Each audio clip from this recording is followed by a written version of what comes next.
go.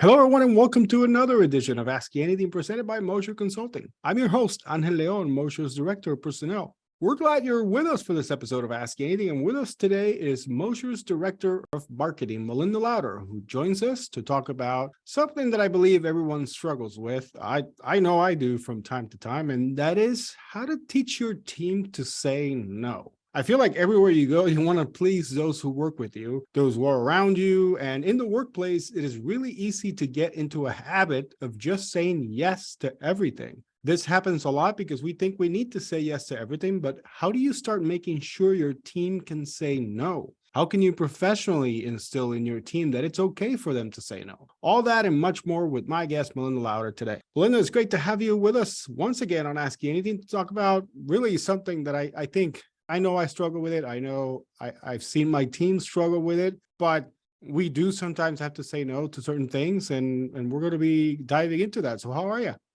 Awesome. I'm doing great. It is great to be back here with you today. I love coming on the show. I love talking about fun topics, management topics, things I think all of us feel, and those of us who lead teams at work, I think that you see your team struggle with it. I see my team struggle with it, and my peers at work as well. This is an issue that needs to be talked about. I know it does. I mean, with HR and recruiting, it's really hard to sometimes just sit there and actually say no to somebody. So let's start with the why. Why do we need to learn to say no at work? So, I mean, there's a lot of reasons why, but these people we're talking about today, these are my people. This is an issue I've struggled with my whole life. Other people who are people pleasers, people who want to make everybody happy. These are also the people who are burnt out. These are the people who are tired and they're burnt out. If you look at the statistics, 61% of people in the workforce say they are burnt out. They are experiencing some level of burnout. And at least 37% say they're overworked. They're doing too much. And, you can't help but wonder how much of that is because they don't have in their toolbox the ability to say no. The inability to say no is just a hugely common problem. Teaching your staff, yourself, your coworkers, this skill is going to benefit everybody around you. But it's hard because saying yes sounds like a good thing, right? I mean, there's been whole movies about saying yes, and it sounds like a good thing. That sounds like you're making people happy. It sounds like you're doing the right thing, right? And we want to say yes. We want to say yes for a lot of reasons. The one I hear a lot at work is avoiding confrontations. Like if you say no, if somebody asks you to do something and you say no, if people who avoid confrontations, this is bringing up their pain point, right? And you're saying no, you're having a confrontation with somebody. You don't know how that's going to go, how they're going to react. You just don't want to disappoint people. If you're like me, you don't want to disappoint people. You don't want to appear selfish. I hate selfish people. And I hate, that feeling that somebody might think I'm being selfish about something. Sometimes people are just trying to get ahead. And you think if you say yes to everything that comes at you, that you will move up at work. Like that'll get you ahead, right? Sometimes you just feel like you're going to miss out on an opportunity if you say no. And sometimes it just makes you feel important or needed that the person came to you. And so if I say no, who's going to do it? Or, maybe they won't ever come to me again. But I mean, the truth is though, we can't do everything. Like in the end, I believe you teach other people how to treat you. If somebody's treating you poorly, it's because you taught that person that that's okay, right? And you teach other people your limits. And part of how you do that is by saying no when you've had enough. So, when you teach other people how to treat you, you have to be aware of yourself and you have to be aware of your own limits and where you're at on your scale of limits. If you don't know that, the other person doesn't know that. How are they supposed to know? Right. So if you say yes to everything your boss says at work, even things that are outside of what you should be doing, you're going to reach a point of exhaustion and then resentment. Mm-hmm. And that person may not even be aware that you're anywhere near that. You just constantly say yes. And you're saying, I'm okay with this. I'm at a good place. And study after study has shown that overworked, burnout employees actually get less work done in the end. They make more mistakes. they're more likely to leave their jobs. So looking back at your teams, because we're going to do a lot of back and forth in this about looking at yourself and looking at your team that you lead maybe, or that you manage. But, looking at your team, you need to be sure that you're making a good example and that you teach them to say no, and, and that you don't lose your team because they're burnout as well. Some of those reasons that you describe, I think I identify with several of those, but the one that really comes up to me and speaks to me directly is not to disappoint others, because we all have a way that we look at ourselves professionally and a way that we want to portray ourselves professionally. And so when I get questions about, can you do this? Can your team do this? I don't want to disappoint. And I think Sure. that's a perfectly honest thing to say, but also it's very hard because sometimes we want to say yes because of that reason, but we know that we need to say no. Yeah. Because we don't have the bandwidth, the manpower, all these reasons that you can think of. But Sure. because we don't want to disappoint our peers, whether they're our director level folks or just anybody else, really, we don't want to do that. And then the other one that really speaks to me is missing out on chances, because Yeah. I feel like that one, you don't know what you can do if you don't do it. And sometimes out of something that you might think might not be doable comes out a great piece of work that you feel very proud of. And in those moments, you really prove not only to yourself, but obviously to people around you that you can do them. But at some point before you get to that process, you start doubting whether you can do that or not. And so You got to push yourself. I mean, yeah. In the end, it's going to be about knowing yourself. And a lot of people aren't fully self-aware, aren't very self-aware. Mm-hmm. But, there's never a clear answer. Like, are you right to say no? Should you push yourself? It's a question. It is. And it's very hard to get to that level. So let's get to that level. How do we say no professionally at work? I mean, this isn't like saying no to your 8-year-old, shout out to my 8-year-old, at 8 p.m. at night when they want ice cream and you want to put them down to bed. Ice cream isn't going to help you settle down into bed. No, but you could use some of the same techniques that you use on your kid, and you can learn these techniques at work and use these techniques on your child too. But one of my most favorite things that has happened is practice. I'm really big on practicing scenarios either in my head or with someone even, or just talking out loud. I don't like it when something surprises me. I don't like being blindsided. I like being prepared. And it's because I don't really make good decisions if I'm forced into a decision really quickly. And I know that about myself.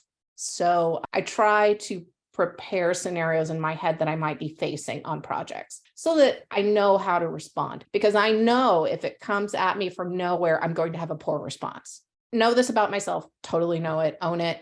So this is how I do. I practice. So when you practice, how you start is you go into the past. So think of when somebody asked you to do something and it didn't turn out well. You wished you had said no to that thing, right? And then you go over when you were asked to do it and replay it in your head and see how you could have responded to that differently. So let's say somebody asked you to join a committee. Hey, you would be perfect on this committee. We oversee this thing. You have the right skills. Will you join it?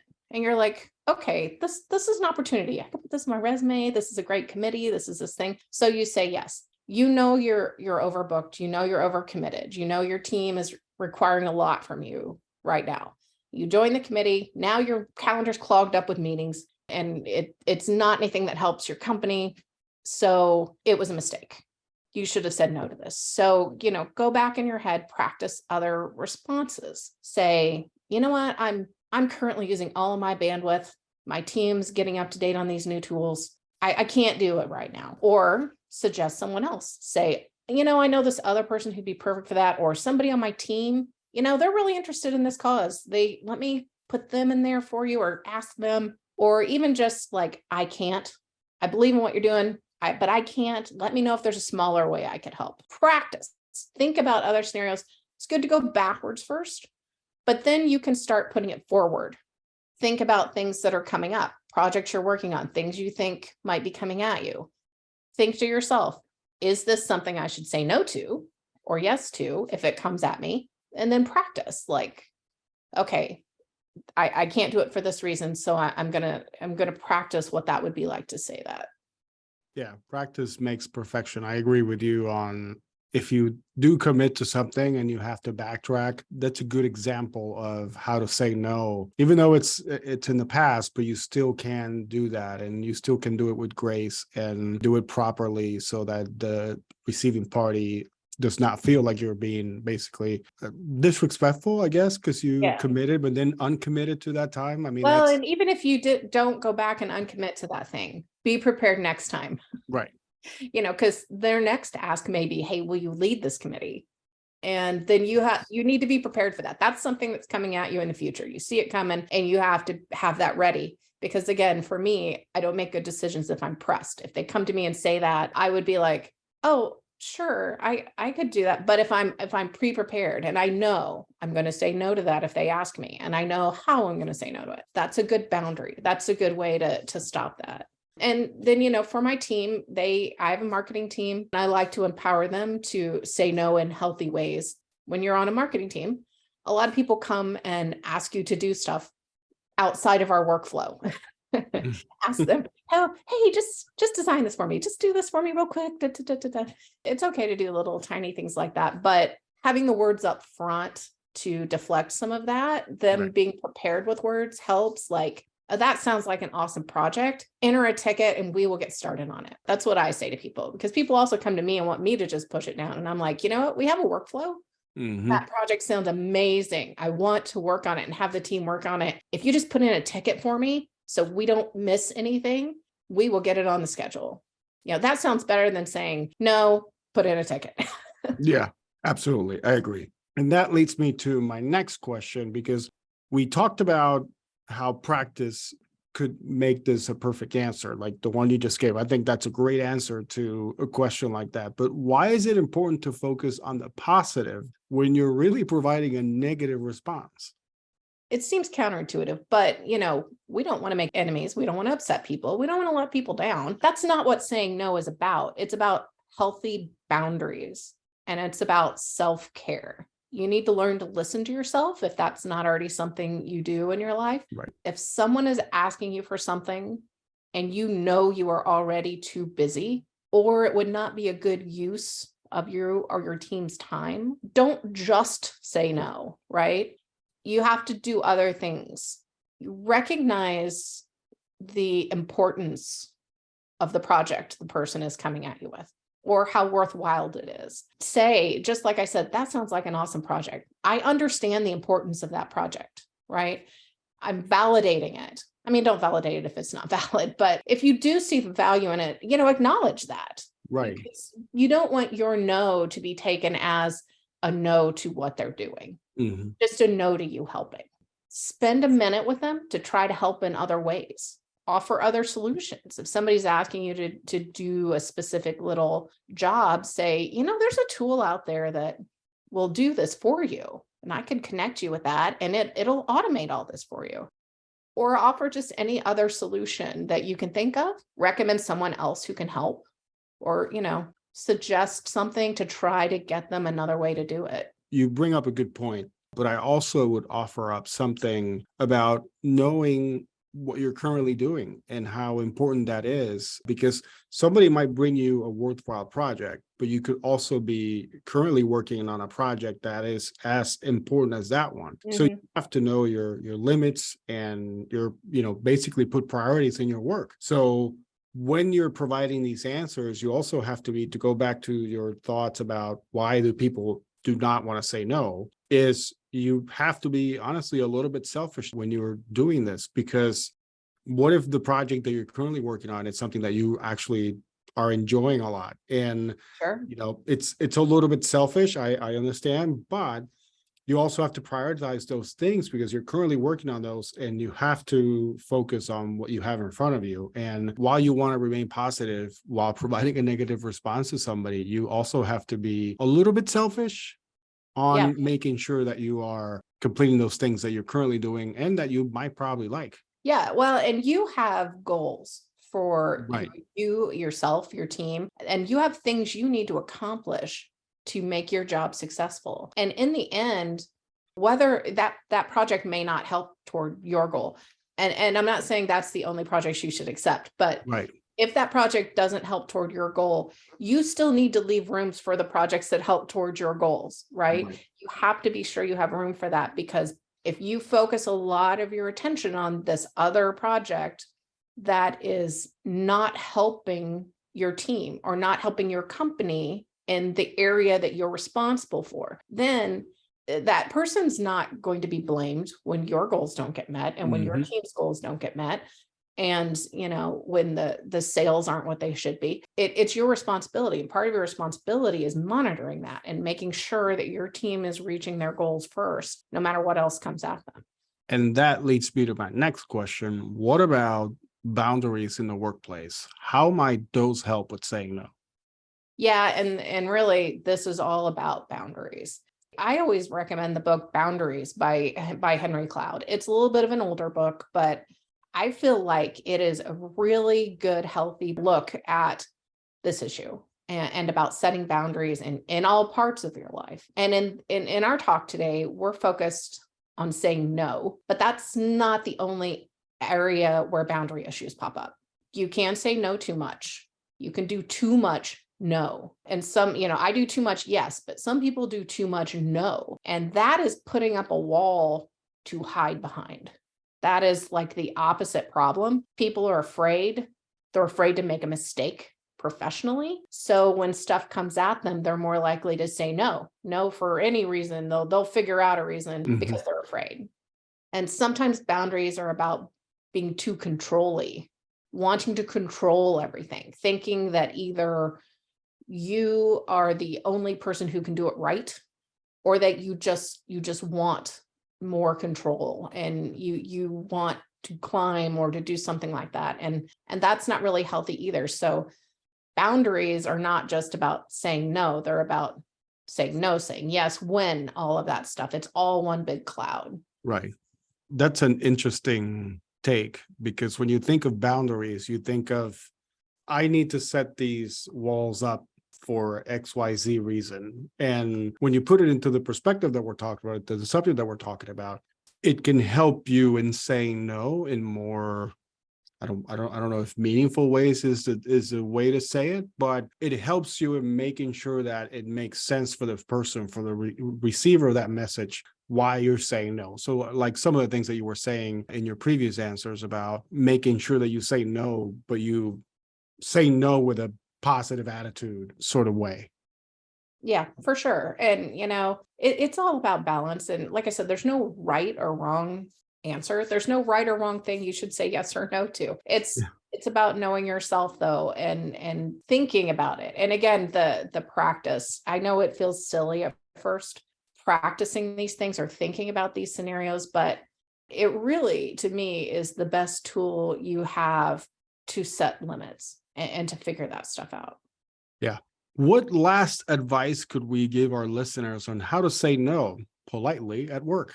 It's really about knowing yourself, knowing your team, what they're capable of. It's about being honest about it. Because, there's people that just say, oh, I can take more, more, more. But, Yeah. those people who just keep doing that, they are going to crack. Nobody can do everything, or things are not going to be done correctly. It's about being self-aware, setting up boundaries. And the one thing we haven't really talked about is empathy. I mean, Hmm. the person asking you is asking for a reason. So, be empathetic about that and try to understand what they're trying to accomplish and how you can help with that in a way that's not a detriment to you or your team. Yeah, it's very important that when you're saying no, you put yourself into that person's shoes and what they're trying to accomplish. Because at the end of the day, you hope to be in a teamwork environment. So if they're asking you for help, it's because they do need your help. It's not just because they want to make your day a little bit less. Yeah. It's because they do need your help. So think about what that person is going through, why they need that help. And if you can't provide that assistance right away, then set up maybe a time frame. Or like you mentioned, if you do have a ticketing system where they can submit that ticket, have them submit it through the ticketing system, and your team will get to it when they can get to it. But at least they know that they're in the queue and that it's not just oh yeah, hey, I'll give you a hand as soon as I'm done. Don't worry about it. They know that there's a process in place and that you will eventually get to their ticket, and then you will give them the assistance that they need, the fully 100% assistance that they need. Yep, within your system and within your capabilities. So yeah, Those are boundaries. those are boundaries. And with that, we'd like to thank Malinda Lowder for joining us again on Ask You Anything to talk to us about how to teach your team how to say no in the workplace. Malinda, it was great to have you again. Thank you. It was great to be here. Thank you for listening in to this week's edition of Ask You Anything presented by Motion Consulting. We hope you enjoyed listening to Malinda Lowder talk to us about how to teach your team about saying no in the workplace. Join us next time when we continue to dive deeper with our resident experts and what they're currently working on. Remember to send us your ideas or topics via our social media feeds. In the meantime, please remember to give us a rating and subscribe to our feed wherever you get your podcasts. Until then, you got to learn how to say no sometimes. So long, everybody.